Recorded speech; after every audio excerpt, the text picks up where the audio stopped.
earlier this morning where the economy actually added 2.5 million.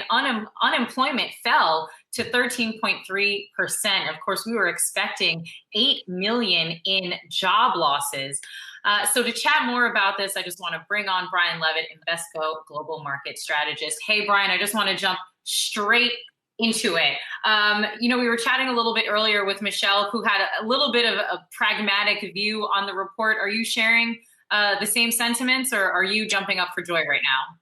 Well, I mean, I think we should have some caution. It was, we had a disastrous job picture, and we're starting to see some improvements in cases. We're starting to see some improvement in mobility. We're starting to see some resumption in economic activity, and so we're starting to see some jobs come back. It's a very, very good sign, particularly given where we were some weeks ago when we were staring down the when is this ever going to end? And so I view it as a good sign. Markets trade on whether things are getting better or worse. Things are getting clearly better.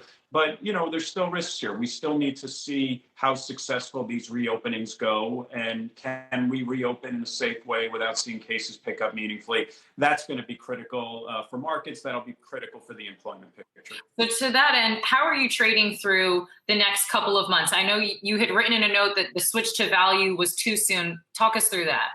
Well, look, if I'm wrong and it's like a light switch and we're back and we're resuming economic activity and the recovery takes hold, which we're all praying it does, then that's going to be a value small cap, weak dollar environment. And that would be great. We would all applaud that. If instead this happens with fits and starts and, a prolonged, protracted, slow recovery, then the growth stocks should continue to be the outperformers. The good news is for most of this so-called rotation over the last couple of weeks from growth to value, it's really been a widening of breadth of market, which is a good sign.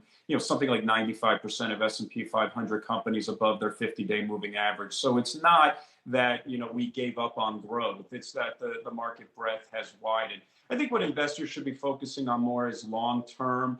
Do we think we're going to get a really strong economic recovery out of this where growth accelerates for a while? Or do we think it's going to be a long, drawn-out, slow recovery? I'm in the latter camp. I still think that there's some secular structural issues with value, and I'm going to be a growth investor for the long term.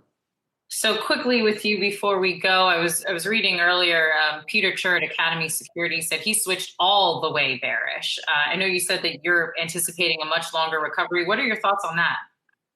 Yeah, no, I don't think it's the time to be bearish. I think that, there could be some vol in the near term as we go through this reopening. But I think if investors are looking out multiple years, what they'll find is we will get past this, and this is going to be a very drawn out recovery, very weak growth for the foreseeable future with interest rates very low and policy supportive as far as the eye can see. To me, that's an attractive backdrop for risk assets.